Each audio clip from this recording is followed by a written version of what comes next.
Hey everyone, it's Kylie here from MyLifestyleShow.tv and welcome to today's show. For those of you that have not been to the show before, it is a live interactive web TV show, so we encourage questions throughout the show. But my mission for the show is purely and simple to provide you with amazing value, knowledge and information. And the key is to showing women entrepreneurs how to create a lifestyle business that they truly love. And I'm always looking for ways for you to increase your time and your financial freedom by interviewing other successful women entrepreneurs from around the globe who have already done this or have key elements in their business that can help you move forward. And so I've got an awesome speaker for us today, which is going to be talking about one of the most, I guess, necessities of discussions that everyone should be having in their businesses, because it's all about creating wealth. I have the most amazing Ann Wilson here. She's known as the Wealth Chef, and I just love that. It's just a fantastic. And today we got some controversy over the title of the show, which I thought was hilarious, because a man is not a financial plan.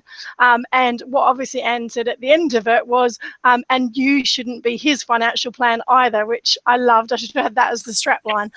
But today it's all about just basically demonstrating how you can take your power back, create your own freedom. Really, that's simple. That's what we're all looking for, and especially women in the changing market and the society and where everything's going nowadays, is that we have to become more independent. We can't rely on other people. We can't rely on pensions. We can't rely on what's going on in society. So it's all about creating your own success and financial freedom and living a life that you truly deserve. So Anne's going to share a bit about her story and kind of how she got here today. And then we're going to go in and talk about three key things. I'm sure she could talk about this for hours today. But looking at discovering your unique financial freedom number. We're going to look at understanding how money needs to flow and putting it to work. And then we're going to look at learn how to get money working for you 24/7. So that's one of my favorite topics, all about freeing up and having time and having money work for you when you're not actually doing any work. So welcome on board Anne today. And remember, guys, ask questions. You've got her here for an hour. She's an expert around this topic. So any money blocks, financial blocks, debt questions, anything you want to know, ask Anne today while she's live. So welcome, Anne, all the way from South Africa. Yay. Thank you, and it's such a pleasure to be here. And I can't believe we've only got an hour, because yes, we could talk about this juicy subject called money for a long, long time. And it's just such a privilege to be with you. Thank you so much, Kylie, to share and start talking about this subject for money, because it is one of those areas that still in a lot of aspects is quite taboo. And it can be very emotionally charged. And I love the fact that there was some interesting feedback about the very tongue-in-cheek title, A Man is Not a Financial Plan. And it shows we often have, money is so interwoven into so many aspects of our lives. It's interwoven in our sense of self-esteem and well-being, our identity, our sense of security and certainty, our sense of success and achievement. And when we can start recognizing how this works, and then actually recognizing that money is a vital, vital ingredient in this material world we live in. And when we can recognize it, that it is just an ingredient, we can start consciously embracing it and getting to know it much better, understanding how it works. How do we actually transform it as an ingredient, something that absolutely serves us and supports us, rather than enslaves us, causes anxiety or stress, and to get a far healthier relationship with it and get it flowing in, because just about every aspect of our well-being in life needs an element of money. So it is so good to be here. You see, I've already got veering off. So for those of you who don't know me, yes, I'm Ann Wilson, known as the Wealth Chef, and I'm author of the Hay House published book, The Wealth Chef, where a lot of what Kylie and I will be talking about, you can find it in there. And you know, I certainly, like everybody else, absolutely did not pop out the womb a financial genius. And I think, Kylie, when we can all realize right up front that nobody pops out the womb a financial genius. We don't, being great with money, understanding investing, how to manage it, isn't a genetic predisposed thing that some people have and others. It's a completely learned skill.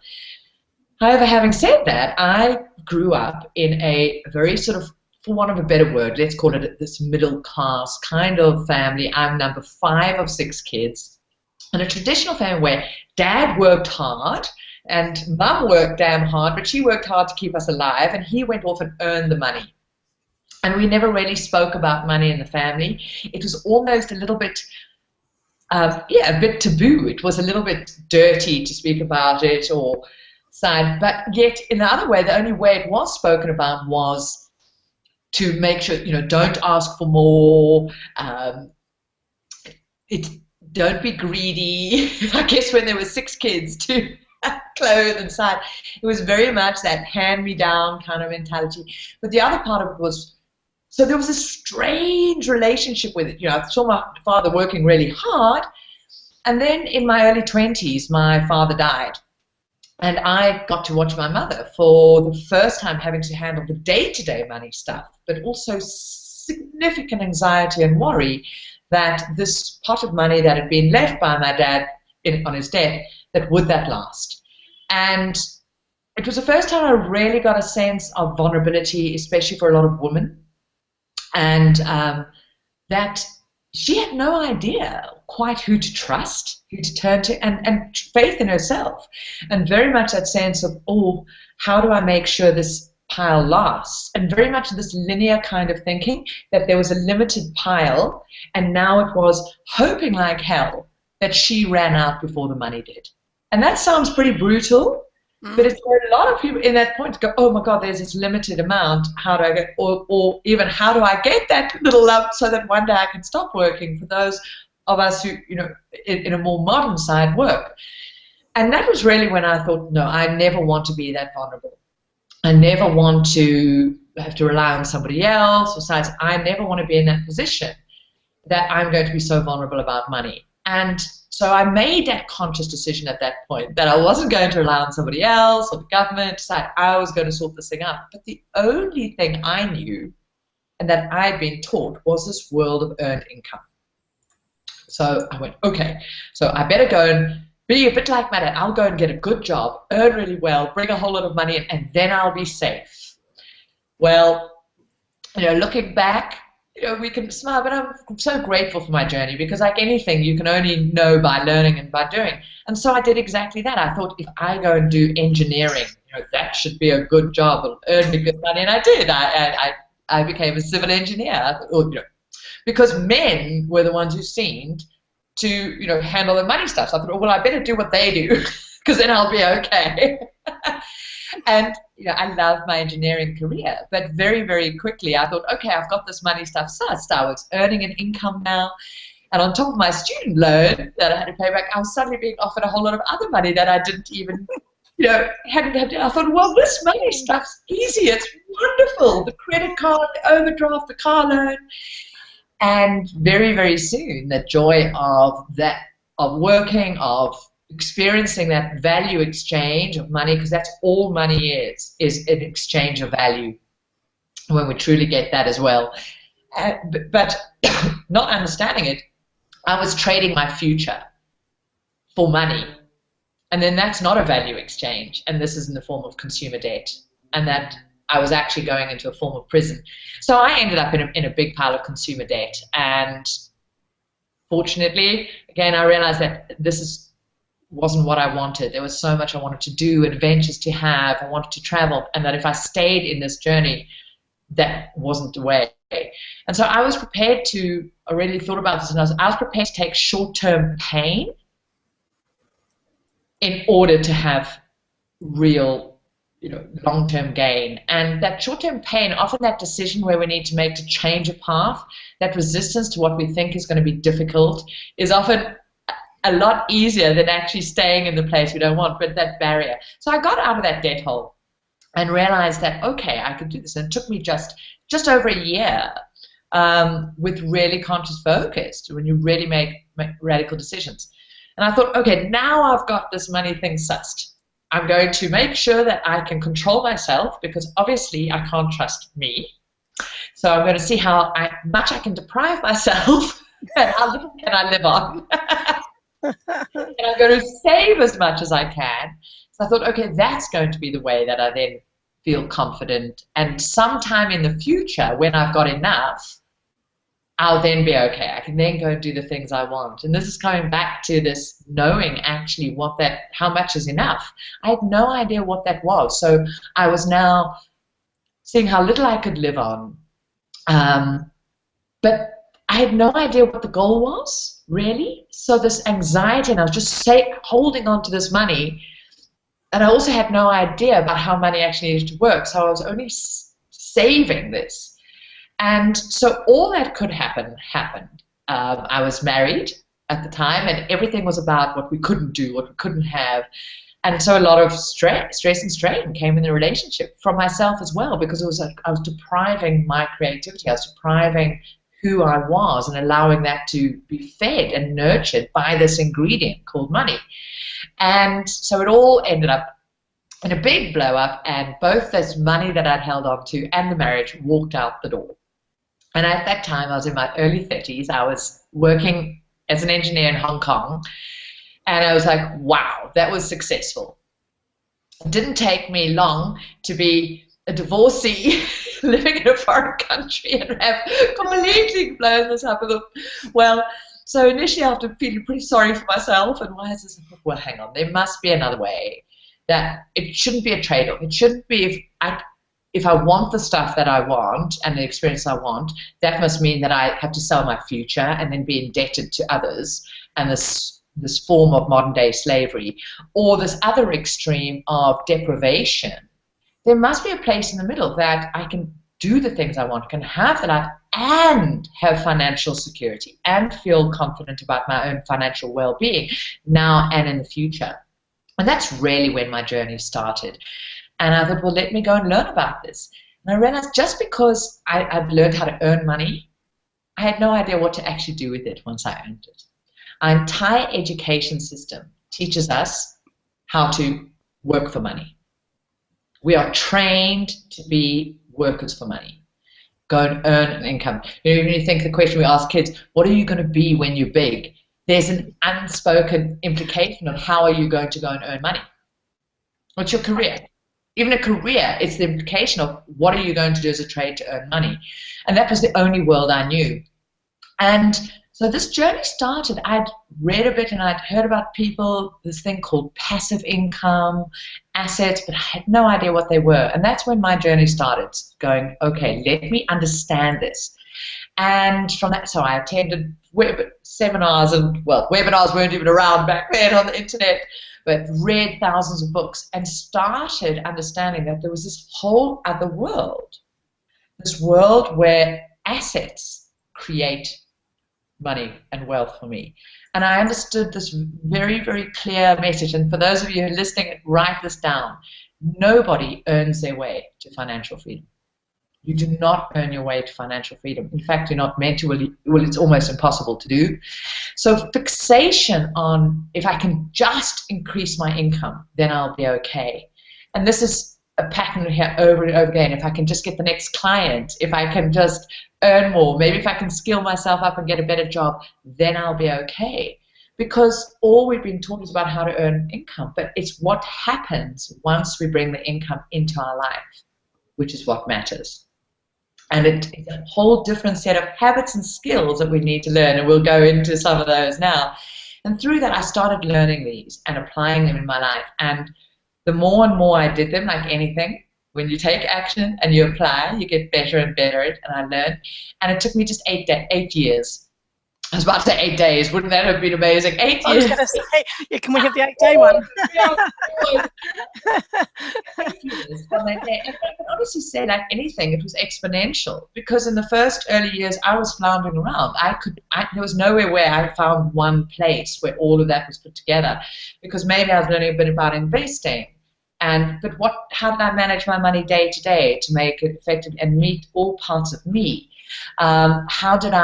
Where did things like insurances and things like wills come into play? How did they play a role?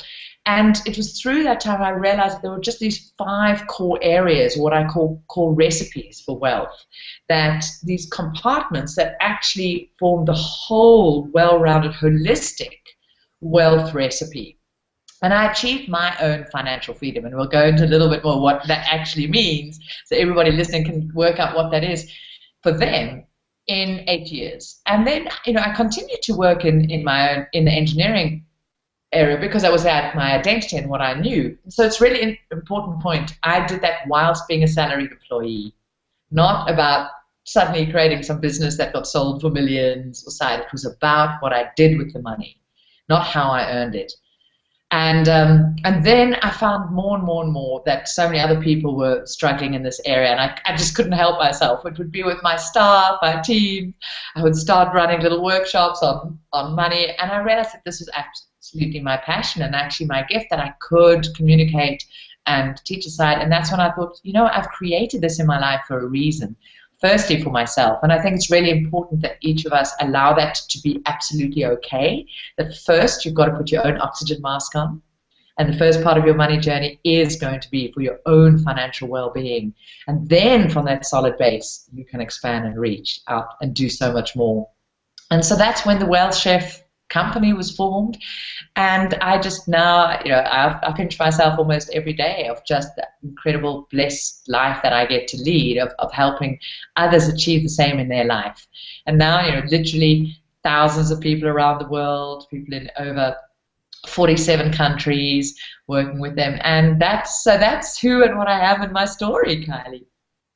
That's just awesome. Thanks so much for sharing that. There's bits of there I didn't quite know, so it's really interesting to hear it from your speak. But, some really powerful things for me that come out of that is watching a mother that's vulnerable, because I was in a similar situation, and watching my mum the struggle for the first time ever in all their life, due to some bad financial trouble that they had. And it's really disempowering watching them go through that process, and how do they deal with it, and going, I don't want to be in that same situation in 20 years time. And that's part of what started my journey as well, going, I don't want to be in retirement mode in 20 years and what they're struggling with. So really powerful messages, learning from someone else. Jump in on that, because this is really important for anyone who's listening, going, well, okay, I'm in maybe a dysfunctional pattern, maybe I'm in a break even, or I'm not going forward on the side. First, it's really important that we recognize that, but we must understand that all of our beliefs and our patterns and our behaviors about money are learned. Now, learn from our parents, learn from our society, and the mental and emotional side of this money journey is really, really important. And what often happens is we watch our parents, and we either make a decision that that's the way the world is, and so either unconsciously we model that and we repeat that same pattern, or we rebel against it. And we go, I'm not going to be like that. But sometimes the rebelling can come with a conscious that shows, I don't want to be like that. But because we haven't learned how not to be like that, we can still create it, that same pattern. So that awareness of that is so key, making that decision, but then understanding, do we actually have another set of habits, behaviors, mindsets to replace that with? Otherwise, that's why you see these patterns repeated so often. So thanks for bringing that up. Yeah, it's awesome. And also the deprivation one, I think, is really interesting, where you get into that cycle of, like you said, if maybe you've got into a difficult situation for the first time, and I talk to a lot of women entrepreneurs that have maybe got into that situation, and they like you said, they're living and they're okay, and now they're sort of living, but they're not living, if you're not exactly what you said. They're in a world of complete deprivation, where couldn't possibly spend that on myself, couldn't possibly spend on education. It's that pattern that they get into that they actually don't. It can be actually even worse sometimes than going through the financial problem, because you can, like you said, get out of that. But actually, if you can't get out the mindset then of the deprivation, I think actually you can do more damage than long term. So that was another really powerful one for me, of the deprivation side of it and how to break through that. Yeah, because that's why I want to use the word wealth, and we can go into that a little bit more, because you can have a big pile of money in the bank, you can have a lot of assets, but you can still live a very impoverished life, emotionally, spiritually, your own sense of well-being. I know a lot of people who've got a big pile of money but still feel absolutely anxious and vulnerable and fearful around this money side, because there's this deep lack of trust, this fear of losing it, that if I don't, and a lot of it comes to trust in ourselves, that, oh my God, if I actually burst that damn wall, is it all just going to end up being as hot as I'm going to burst it all up? And a lot of people, when they make the step from, maybe they've learned the savings habit, so they do have some, but now actually going and converting that money into assets, because this is the vital thing. It's only assets that can earn your freedom for you. And that step of even the conversation of investing and allowing money to flow and go to work can be really fearful, like, oh, what if I get it all wrong? And then we run this movie in our head that I'm going to be that little old lady sitting on the park bench sharing a tin of cat food with the pigeons. And hopefully some hand-me-down clothing and a cup of soup every now and then. Yeah. And I think we can run those things. So it's about the self-confidence, self-esteem, trusting ourselves, the universe, to be great leaders of money, because ultimately this is a leadership journey. Yeah, because I think from a vulnerability side for myself, it was really interesting for the first time when I left work for the first time and not having that typical security. It took me a while to adjust to that because, like you said, I don't have I've got some assets and I have actually got some income coming in from those as well. So I've started my kind of asset journey and passive income, but it was that fear factor of security, of not having anyone else. I don't have a blanket, and a lot more women are facing that, is you don't have that security blanket of, my family aren't here and they're not in a situation to help me anyway. So I'm literally solely dependent. So that risk and fear factor is really compelling in relation to financial, like you said, spending your savings. That's your little nest egg and protection zone, I call it.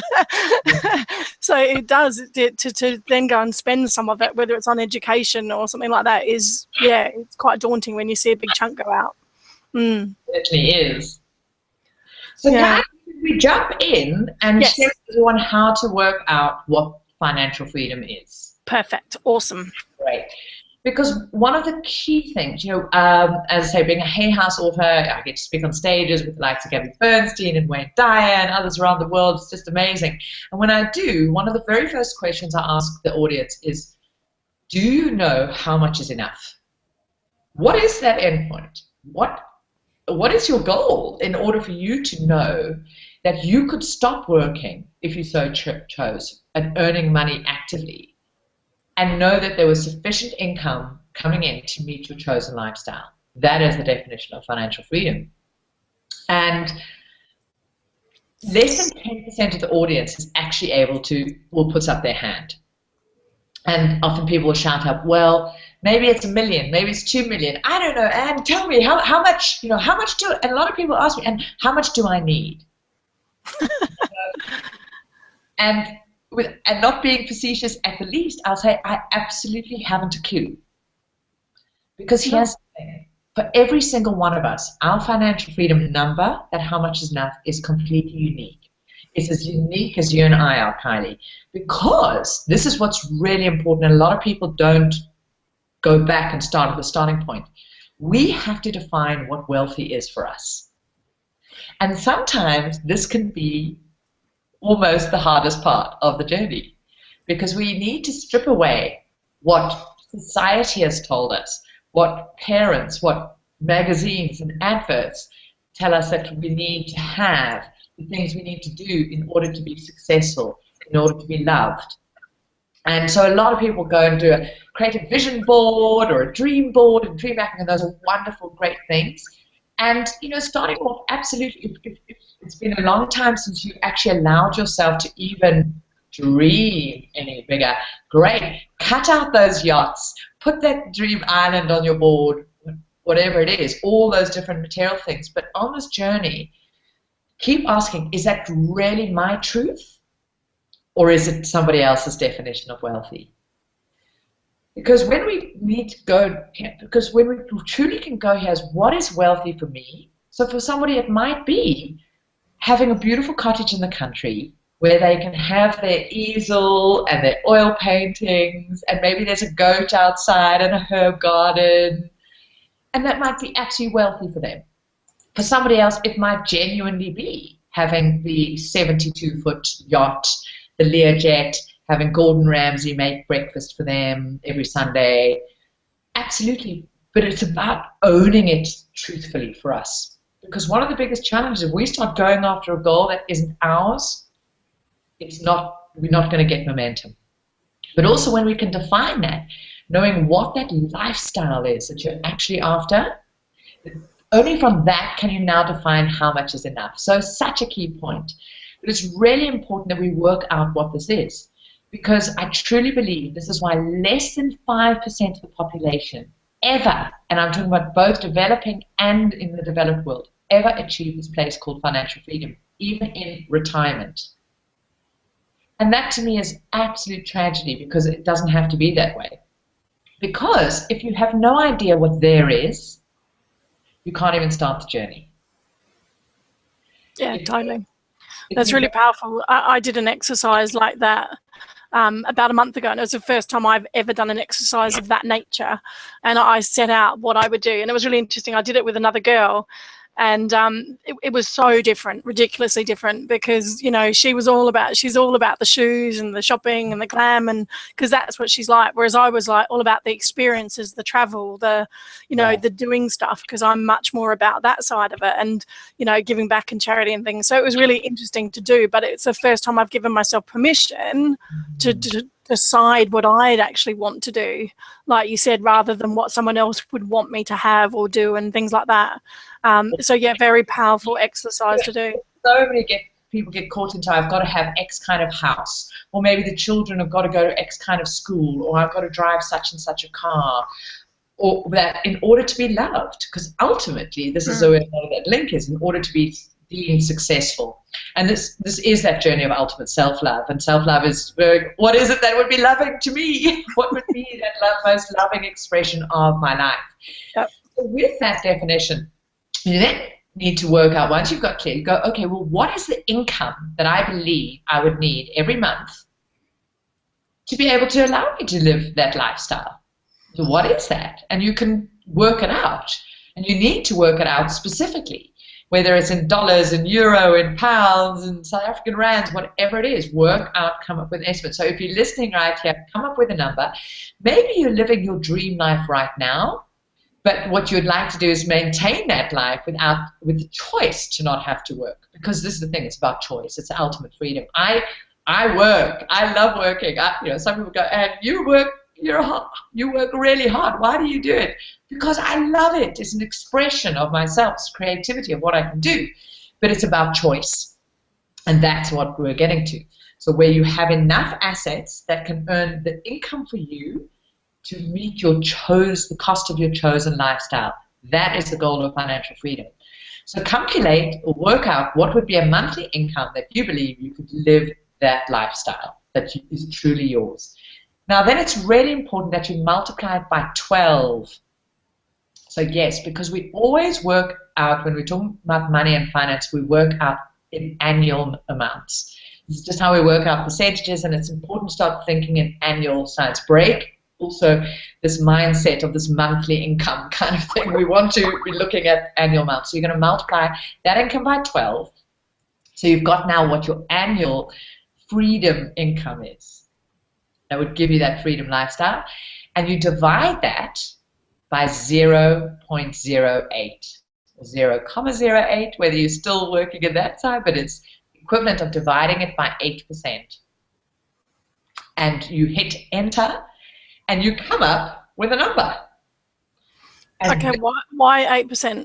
So why 8%? So I'll come back to it. So you come up with a number, and that is your financial freedom number. That actually tells you how much, or the value of the assets you need, those assets that could earn you an income to meet your chosen lifestyle.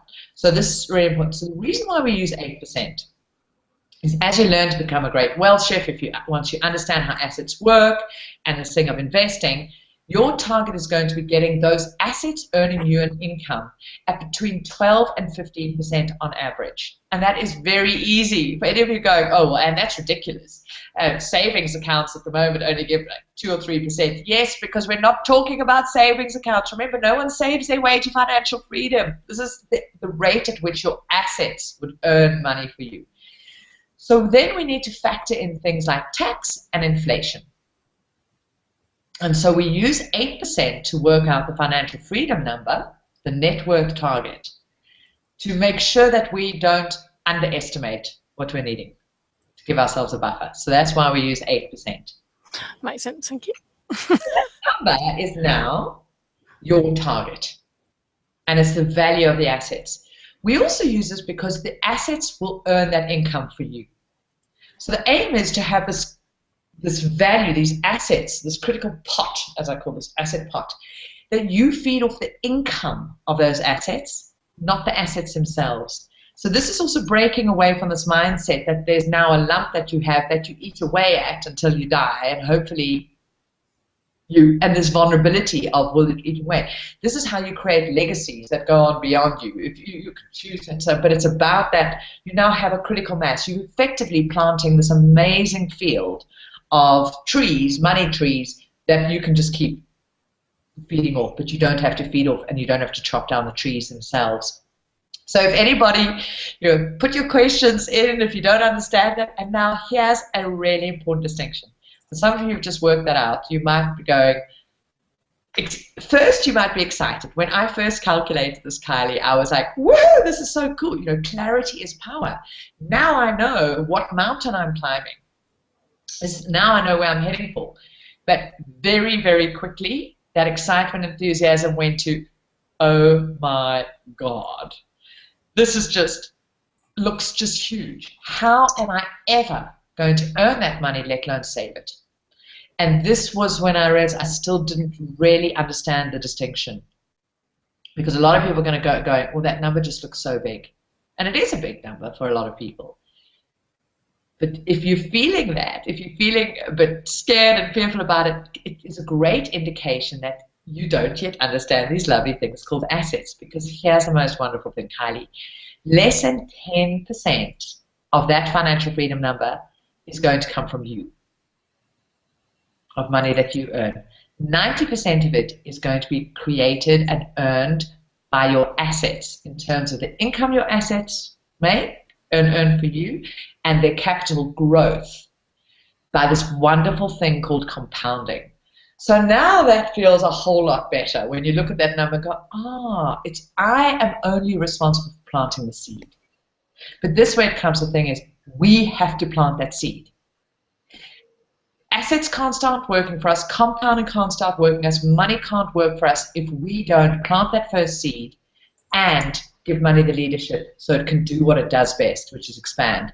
And this is the thing with so many people, when they allow that money just to flow out their life the whole time and never just put this loop in and allow some of that money to stay in their life and convert it into an asset that can actually earn money for them and work for them, it can never start gaining traction. So ultimately, this is why I say we are the most important equation in our own financial well-being. It's not the job, it's not the partner, it's us, because it's only us that can plant that seed. Totally, yeah, really powerful. It's like it's not about earning it; it's planting those little things that grow all the time in different areas. I've just got a question. One of the girls have just said, "Can you just reconfirm the actual calculation?" Hey. So, can you just quickly go over it again? Income, multiplied by 12. So maybe if you type it in, I'm not sure where the question's being asked. So yeah, do you want me to type at the same time? So if people can read the answers.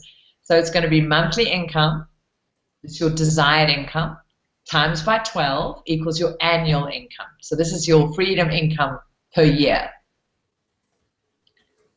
Then you take that freedom income and you divide it by 0.08. And you press equals, and a big number is going to pop up in whatever currency. Obviously, you just work in whatever currency you're in. And there you're going to have your freedom number. So what does this mean when I say value of assets? There are 4 kinds of assets that can earn money for us. And a lot of people don't understand assets. And it's really important fundamentally to understand an asset is something that can earn income for you and also grow in capital value. But the key part is it can earn income for you. That is the fundamental definition. It can make money flow into your life. So there are 4 categories. One is the stock market. This is called equity. And now all investing, and it's investing through the stock market technically, not in the stock market, because what you do is you get to own a piece of another business and you get to benefit from the income that that business generates without having to pitch up for a day's work. Hence why it is this wonderful passive income and growth from owning those shares. Because a lot of people go, oh, I've got to start a business if I want to be wealthy. Well, you don't have to start a business. You can just buy one. And that's what investing in the stock market is. You don't have to go through all the pain of growing that business. You can just come straight in on wonderful businesses around the world. That's what stock market investing is. The next category is investment property. And Kylie, this is so important because so many people think that the home that they live in is an asset. And in the UK, and very much a lot of the Anglo-Saxon cultures, there's very much a sense of you've got to own your own home. It's your greatest asset. I hear the whole time people go, my home is my pension, my home is my biggest asset, and it just makes me want to weep because we don't understand this. Your home that you live in is not an asset, it's a liability. Because as long as you're living in your home, it can't earn income for you. And so it is not an asset. And people say, oh, but Anne, it's increasing in value. So what? As long as you're living it, you can't access that. You can't feed off it. So you have many, many people around the world who are, in terms of the bank's definitions, really financially well off because of the value of their home, but they're actually living in poverty because they have no mechanism to earn income for them other than their side. So your home is not an asset. Sorry if I've just broken your heart there. But rather you know that sooner rather than later. So investment property is another wonderful big asset group. It's made up of commercial property, retail, industrial property, but it's any widget, because property is just like Play-Doh. It's just anything where people will pay you for the benefit of the use of that. And you earn both income and increasing value. The next asset group is what I call residual income, or sometimes it's called passive businesses. Passive income generation businesses. I don't like the word passive because if you're wanting to start a business with the intention of getting away from it as quickly as possible, it's not going to be a successful business. What we're talking about is businesses of where you look at removing yourself from the time for money exchange and where you're using systems, processes, and tools to deliver value on your behalf so you can magnify and expand it. Because as long as we're in the time for money exchange, and as a lot of entrepreneurs effectively are self-employed, they actually don't have a business. No. They just have a different mechanism of exchanging time for money. And we've got to break that. And so for it to be a true asset, you've got to be out of that exchange. You'll mostly still create that value, but then you're using, as I say, other people's time, systems, processes, and tools to deliver the value on a magnified way. And this is how you take off that income earning cap because you can magnify value. And this is so important, Kylie, because money flows to value. If you want to write that down, that is what money does. Money flows to those who value it the most. And I'd love to know whether that's pushed a few buttons, because people go, but Anna, I really value money, but it's not flowing to me. When we truly understand what do we mean by valuing money, we value money's potential. We understand that it's an incredible, powerful ingredient, and we understand that what we do with it can either expand that value, but if we don't expand its value, it is going to go off to somebody else who will, who can plant that seed. So that's what I mean by money flows to value. It's also a value exchange. It also flows to us when we value ourselves more. and it chooses to stay in our lives. So there's this real relationship there. And I know I'm veering off on so many topics because there's so many things I want to share. And then the final asset group is ourselves. Because Kelly, initially, when all of us started and when I did, and so firstly, we will be the key mechanism of bringing money in. We are the ones that cycle. So that is, and it's really important to not make that wrong, to allow that come in, but we want to add these other assets. But also, because we are the only ones that can guide those assets, we need to be the ones that then convert and give that money leadership. We need to learn how to do that. We need to keep managing the other resources we have, because time is just, I mean, money is just one of the resources we have. We have things like our time, our energy, our focus, and our creativity. And so the more we can work on expanding ourselves and mastering the greatest asset we have, which is ourselves, that is how we'll accelerate our wealth well-being. And this overall side, because it's about how do we master our self-talk, our language, how do we be more effective, how do we really get more done in the amount of time so we can free up more time to do the stuff we love. And why, for me, it's so important that when we recognize that ultimately we are the greatest asset, because everything else that happens is through us, through our focus. So it's so important that we're also investing in that at the whole same time. So there we go. We know your financial freedom number. You know that only 10% or less of that comes from you, and the rest is going to come from these juicy things called assets, and you know what those assets are. So that you are well done. You are in a tiny elite group of less than 4% of the world that actually knows what that number is for them and can start moving towards that and put a plan and a structure together. That's really powerful, and I'd love to challenge my viewers to share that with me in my private group, guys. You know, you're in my group. I'd love to hear if you've created your number and went through this process, and now whether you've got a clear picture. That would be really fascinating to find out. I mean, obviously you don't have to share the figures if you don't want to, but I'd love to share. I would love you to share what come out of it, what learning you got from it. You know, was it that you didn't know, you couldn't believe what your figure was, you know, you're just overwhelmed by the figure that come up?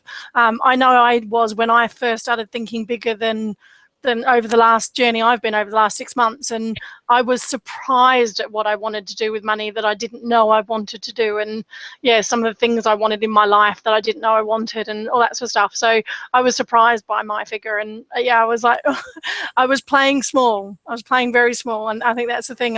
You know, allow yourself to play bigger than what you are, but it doesn't necessarily. And I love Anne's take on this, because it doesn't necessarily mean you have to become, like you said, what everyone else wants you to become, or spend on what others would spend on. It's about what you would create in your life for you. And so, like, one of them for me was about children. I don't have kids, I don't have family, just purely circumstances. I haven't had them. So for me, I want to turn some kids' lives around. So that was something that came up that I didn't know I wanted to do. So of course, my annual figure, I wanted to add in helping up to 10 kids change their life somehow. So whether that was schooling, whether it was getting them to a better home, whatever it was, I'd allowed a figure a year for that purpose. So, you know, it was something that I didn't know I wanted to do. So that's part of my wealth figure. In where I want to get to, so that I can help others and do that sort of stuff. So a very powerful journey. It gets you get back into your creative and asking for it. You know, when you ask people, kind of like you said, people are very good at telling what they don't want, but they're not very good at saying what they do want. And I think around financial figures and everything, it's very much the same thing. People don't know what they really want because they never actually sat down and asked themselves. So I think that exercise alone is very powerful. And I think, like you said, finding a picture of where you're at the moment. You know, where are you at? What position are you in at the moment? Because you don't know where you can start from if you don't look at where you're at. So really, really powerful stuff. One of the girls I know had asked me this, and I'm going to ask you that because I know obviously you are the author. If you haven't read her book, you have to. The thing I love about your book, Anne, as well, is it's not just a book. It is it is a wealth of recipes. I love the language throughout, and it does talk about all the different recipes and flavors and spices and everything throughout her book, and the language is just amazing. It makes a creative read around finance and wealth, which I don't think I've ever picked up a book that's not boring around wealth, and I'm sure you've done that before. When I started, I would pick up some books on investing, and I was like, oh my God, how am I ever going to stay awake? And the jargon was this, and I thought, it was as though the stuff was designed to keep the likes of me out and make it as difficult. Or I would pick up great motivational books that would get me like, whoa, yeah, go for it. But how? There was no sort of, what were the steps? Well, consciously with the Wealth Chef. And yeah, so if everyone doesn't have the book, or if you do have it yet, and also know, you can also pop over to thewealthchefbook.com. And when you get the book, there's also, with the book, there's a free 4-week Kickstarter video training program, and all of the resources that go with the book, the spreadsheets, the tools to use to get your wealth kitchens set up and sorted are all over there with the book. Awesome. And I mean, obviously I know that I was saying to Anne before we got on the call that one of the girls messaged me that can't be here today, and she's been reading Anne's book, and Anne talks in there, and I've seen a similar-ish version, but I love the feminine version of it, which is great, about investing in different pots as you go along. So you break your finances down and your income down, so you allocate your funds in certain ways, and I won't go into every detail because you've got to read the book. I'm not going to give it away on here, but it was more about is if you're at that break-even point, people can't see past the fact of how on earth can they invest in assets, how on earth can they invest in savings if they're only at that break-even level and trying to pay bills. And I think that's probably about 70% of the population out there at the moment is they're just covering their bottoms, as I say. It's like, how do they get past that? Where do they start? I think that may be a good starting point of a question. Would be great. And this is such a great question, so thank you for whoever put that in. Because firstly, I think there's also no coincidences in the universe, I really believe. So whoever's listening and whoever asks those questions, because we need to hear them, and we need to read. And so many people are in this break even. And so I describe these as money flow patterns, and it's how money flows through our lives. And one of them is, and the very first one is this break even. So as much money comes in, flows straight out. And this is a very, very pervasive money flow pattern. And a lot of one we learned. It's almost as though we learn or are told that our job is to get rid of the money as quick as it comes in. And that we spend our life going, how can I equal my outflow to my inflow? And you'll see this the whole time. People go, oh, I've got a little bit of spare money. What can I spend it on? When people go, play that game of, what would you do if you won the lottery? And play it with some people. Go after this webinar, watching it, go and ask some people and notice the language. Most people will initially list a whole lot of things that they'll spend the money on. Yeah. It's about, so there's this belief that firstly, my job is to get rid of money. And we can laugh about it that way, and I'm using that language consciously, because when we start thinking about it, we go, well, actually, so the very first point is if you're in a break even, where as much, as soon as it comes in, it goes out, and there's nothing left at the end of every month, there's all those bills are there, is first just this awareness of that reality, because that awareness is the first part, and to understand that it's not the money or the amount of money that's coming in that is the problem, it's the money flow pattern you have created. And until we can recognize that it's a pattern and that we've created, we can't start changing it. And start going, where did this thinking come from? Where did I believe that I must keep equaling my expenses? Because a lot of people, they'll go back maybe 10 years or 15 years and go, no matter what increase they got in their inflow, they always somehow manage to match it with the outflow. Yep. And so most people increase their lifestyles, don't they, to match? Yeah. Before they know it, they're spending the same. Yeah. So that's the first thing, is just awareness and just going, okay, this is really great. It's just I've created a certain way of thinking about money, and therefore I created it so I can also create a different reality. And the very first thing is to go, I am allowed to keep some of what I make. I know this sounds absolutely radical, but And for a lot of us as women, and women more so than men, it then goes, keeping some of what I make is not greedy, it's not selfish, because this is where it can start pushing a lot of stuff. If I keep some of what I make, there often is this direct link. So not only am I allowed to keep some of what I make, but I must keep some of what I make as an acknowledgement to myself. So I see a lot of entrepreneurs, they have a similar pattern in their business as well. It all flows out and they just keep increasing the expenses inside. Okay, maybe it's next thing, and this permission piece to allow themselves to pay themselves an income from their business. And then you must realize that now this is your business called your life. So that money that comes in now, you've got to do the same thing. It's the same as paying yourself an income from your business, which is so vital, which a lot of us know that intuitively. But now, in your own personal, you have to make that critical decision to say, I am allowed to, and in fact I must, and I'm worthy of keeping some of what I make. So I'm going to make that a priority. And until we make it a priority, you're never going to break that break even. So now the third step is the difficult one, and go, it's far more important the habit and doing it than the initial amount. So kind of anyone who's in the side right up front, you're going, there's amount going in, you've got to go, I'm going to make my freedom and my financial well-being the first bill I pay.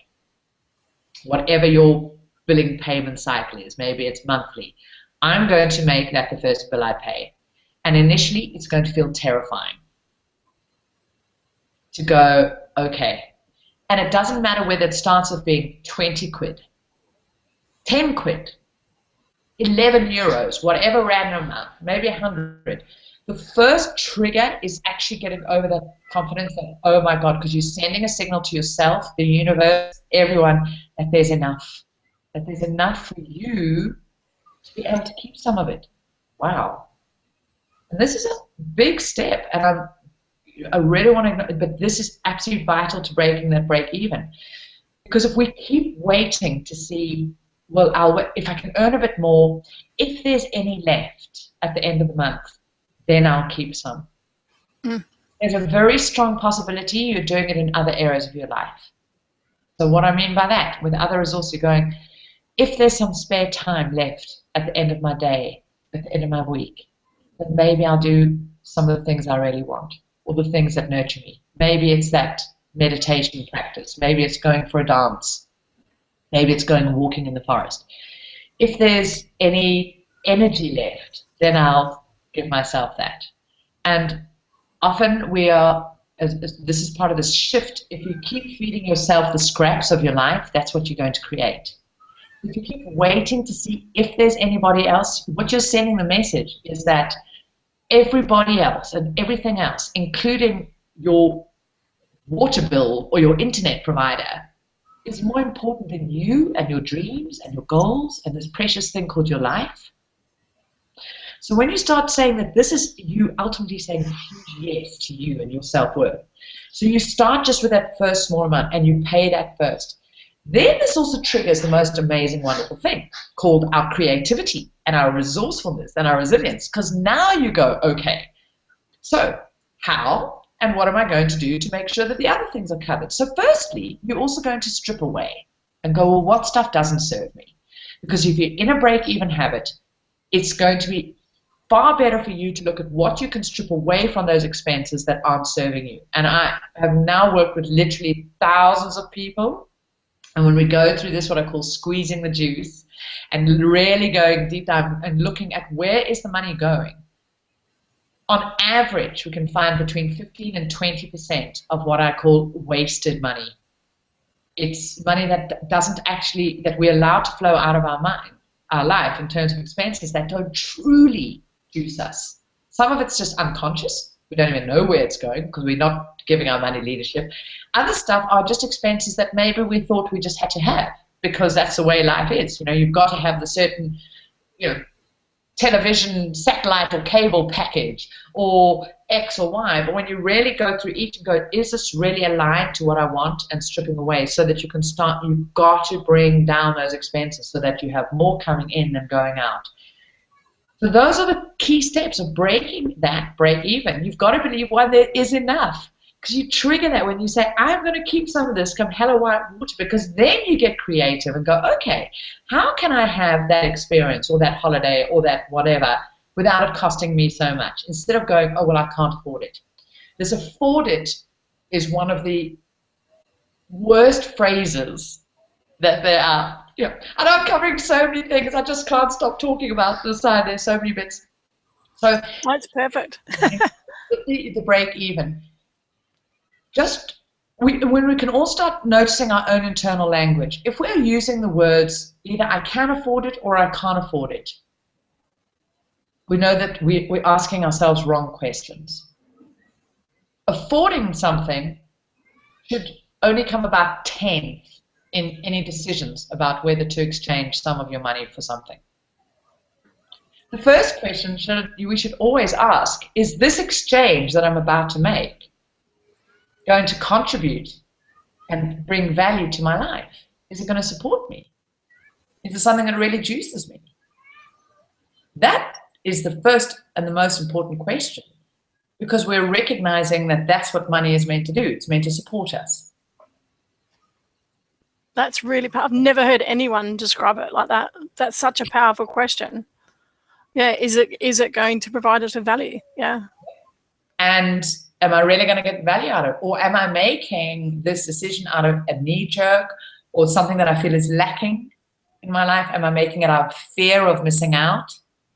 Am I making this decision out of trying to fill a gap of, you know, I'm feeling pissed off, so I'm going to go and buy myself a handbag, or I'm feeling that I'm not good enough or vulnerable enough, so let me sign up for this next training. I might miss out on that. I have to know that. Versus, hang on, where does that fit in right now? And do I need it right now? And it's about trusting the enoughness of ourselves and the universe. So, you know, and that question of I can't, and then once you've gone absolutely, and you can say with congruency, yeah, hell yeah, that I want. That is, you know, I really am going to get value from it. It aligns to my wealthy life vision, the stuff I want to create. Then you don't say, well, can I afford it? You go, how can I afford it? Yeah. Not can I afford it, but how can I afford it? Because now you start triggering this amazing thing we have, which is called our creativity, our potential. And now you go, well, how can I have that thing in a way that aligns to my financial well-being?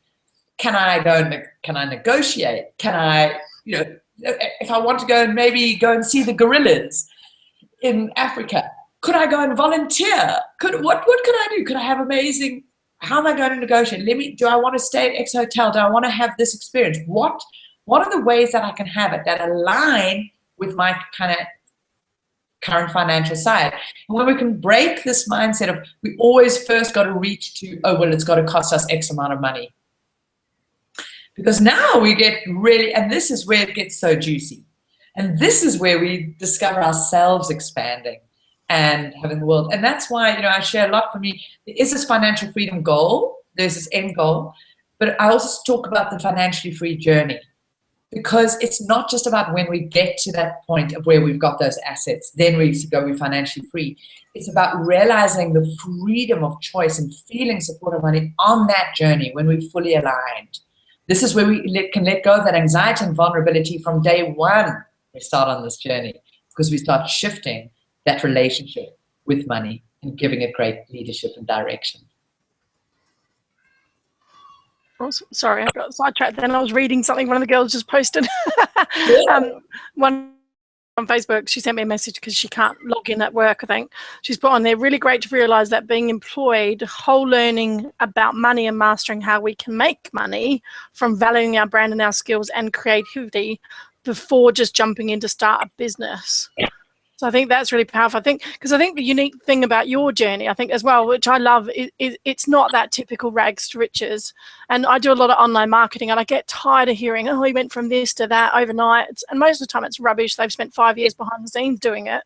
You know, they haven't done it overnight. It's a load of crap. So, you know, that's what I like, is you've come from a normal background, you know. Yes, okay, an interesting background, I think, in the relation to to kind of the steps you took and how you changed where you were going through in your story. But I think the value around, you know, were just an average person at work. Like you said, you've gone through that sort of typical, had to get a good job and go through that process. And that's what I think I relate to well. I think it's nice to see someone that's not just yes, I left work and I created millions. It's like, did you really? No, actually, you've just created solid wealth for yourself doing what most people are doing. And I think that's really how you spoke about the elephant in the room. A lot of this crap, and you said crap first, I can say it too. It's all right, it's my show. I'm an Aussie. I'm allowed to say crap. Yeah, Mental for an Aussie. There's so much hype out there, and often it can feel, oh my God, because I got the sense of, you know, do I have to leave my job and feel so, and if I don't take the big leap and almost expose all of myself, then I'm a failure and then I won't ever achieve this. And it frustrates me a lot, because the big leap that we talk about is not one about dangling ourselves off the edge of a cliff financially. A big leap, it could feel like that, but the biggest leap is an emotional and a mindset leap about what we're able to believe for ourselves and possibility, and the leap to actually start taking actions. And I really want to encourage people to not now go, I'm just going to leave my day job or my business and go, because the challenge is you set yourself up for failure. And I see so many amazing big-hearted people, whether they're coaches, authors, speakers, ideas about different businesses, creatives, who go, okay, I've been told that if I don't prove to myself in the universe that I really believe in this and go for it, then that's the way to succeed. But what happens is, because there's this unconscious and deep anxiety around their money stuff, it causes huge contraction. Yep. And that contraction is not a place to expand. It's not a place to feel sight. And so, you know, on this journey, one of the very first things, so whether you're employee, self-employed, whether you're a business owner, doesn't matter how your current earning comes in. And when we start on the debt blitzing, the very, very important first step that I share with people and teach people when they start eliminating their debt is to not actually pay off their debt first, is to create what I call an emergency fund. You've got to get off the edge of the cliff financially. Because if you're walking along the edge of the cliff, and if the slightest breeze blows, because you know what? Those to be expected life's unexpected events, they happen, you know, whatever it is. And when we start this journey, we can expect them to come up. When we're constantly on the edge of the cliff, it's really hard to spread your wings. It's really hard to do something. So it's so important to get off the bloody cliff edge. Just step a few steps in. Create an emergency fund. So for people, it doesn't matter how deep they are in debt, and go get out of this logical side that, okay, every pound should be going to paying off that debt. Yes, because you're going to reduce it, so you're not going to have this interest payment. Of course, that makes logical sense. But if you are constantly on the edge, and if you don't have a buffer, as soon as something happens, you're going to have to go back into debt. And so the vicious cycle continues. And then the sense of never succeeding. And then the sense of like, oh my God, I'm never going to go out of that. So the first step is to create that buffer. And so I absolutely encourage people to explore. You can start these other things you want, but be very careful about any kind of languaging that you've taken on. That if you don't dive off the edge of a cliff without a bungee cord, and then somehow you're a failure, you're not committed to your dream and your purpose. Let that go. Let us be supportive and gentler on ourselves, because that is where we can expand. Yeah, I think, and learn from me, that doesn't work for some people. Because I did that a couple of years ago, and I hated it. I couldn't handle the unknown quantity side of things to start with, because like you said, I hadn't built necessarily enough of a buffer.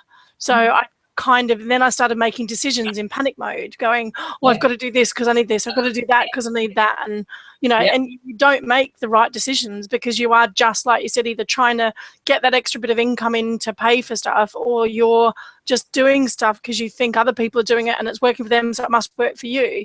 And you're not doing what actually works for you as well. So I ended up going back to work after the first time I tried because I wasn't ready for it. I wasn't set up for it. And then now next time I've done it, I created passive income slowly. I, like you said, set a plan. I worked out what I wanted to do. I started building up a slush fund. And so I did it I was so much happier way.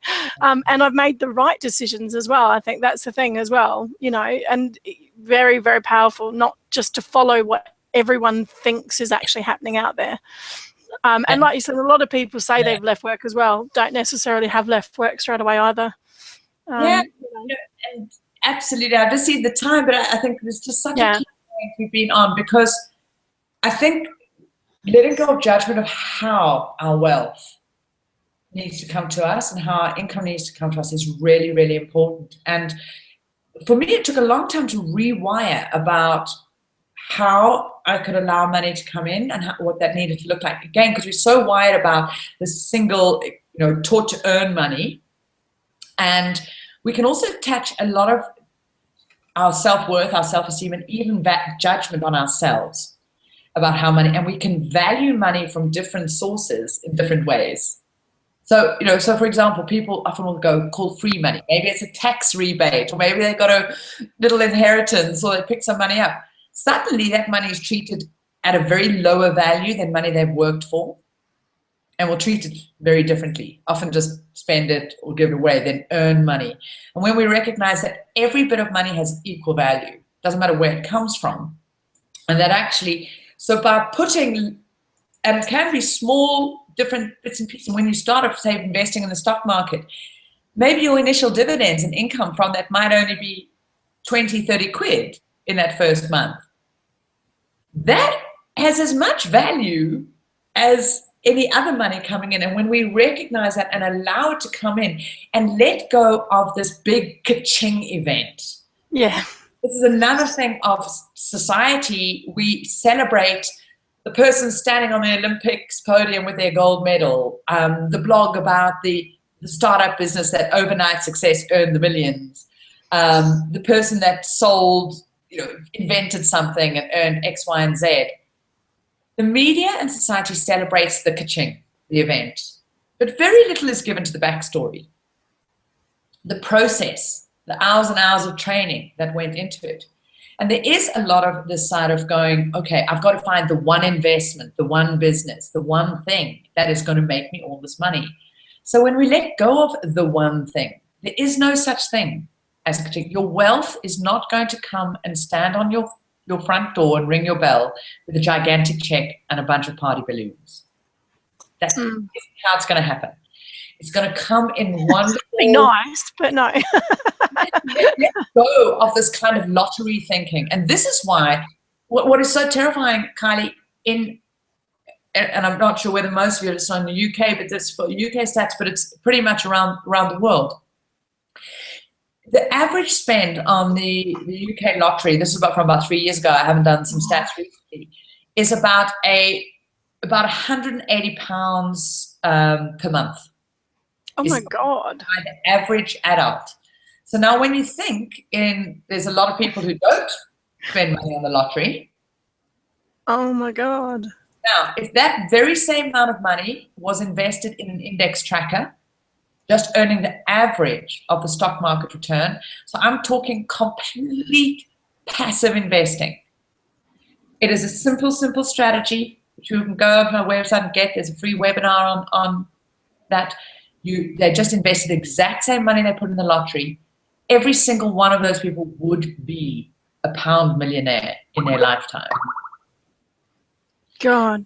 But because we've got so attached to wanting the party balloon, people keep hitting their head against the same thing and risk it instead of being prepared to plow the field, plant it, and have absolute certainty of financial well-being.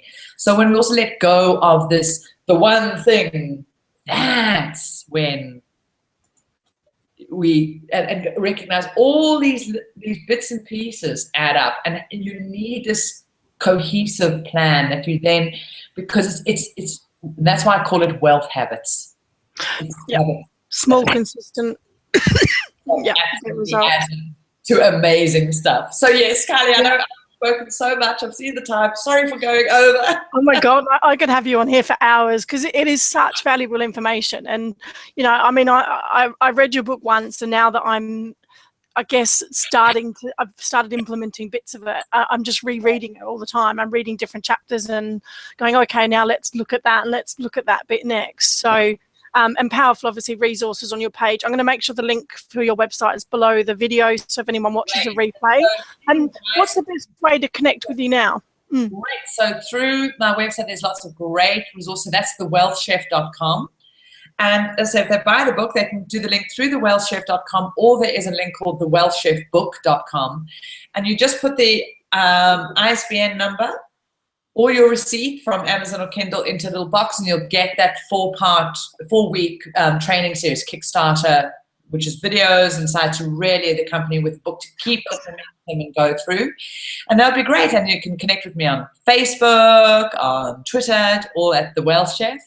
And yeah, I'm quite often in the UK and elsewhere, so just keep it full. I speak on stages, hold a lot of free training webinars like this. So yeah, I'd love to be connected, because it's about letting money have space in our life. It just learning a new set of languaging, a new set of habits, a new mindset, and a wonderful journey of discovering what real freedom of choice is. Perfect. So I challenge my viewers to start to go through this process again. Thanks for the questions. Nicola's just sent you some amazing feedback. She said, say a big thank you to Anne for opening my eyes. I wish I'd seen this a year ago.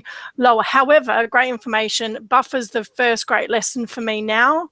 Small steps, small wins, and enjoy the journey. So it's powerful feedback from, and she's at work. I know she's at work listening to this, so bless her.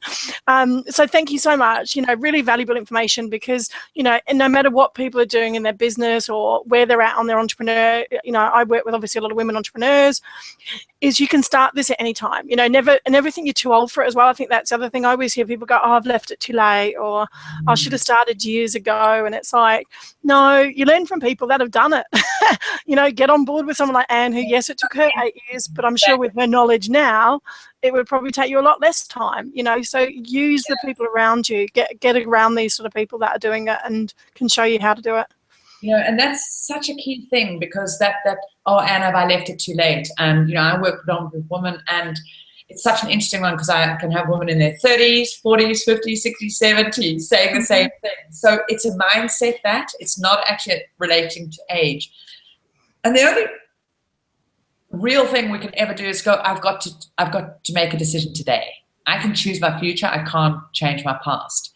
And so that's why action is so key. You've got to take action, because tomorrow will just be another day gone. That's fantastic. And have you got a program or something that they can work with you on? Is that on your website, I presume? Absolutely. Well, we've just closed registration. So twice a year, we launch Financial Freedom University, but it is run as a program. It's about really supported. It's an online site, bits and pieces, but they connect on. There's a lot of other resources and freebies in there. So we've just currently launched. I've got wonderful, just close on 300 people currently working through that. Wow. And it's an amazing journey, but we will be opening that again in about 6 months' time.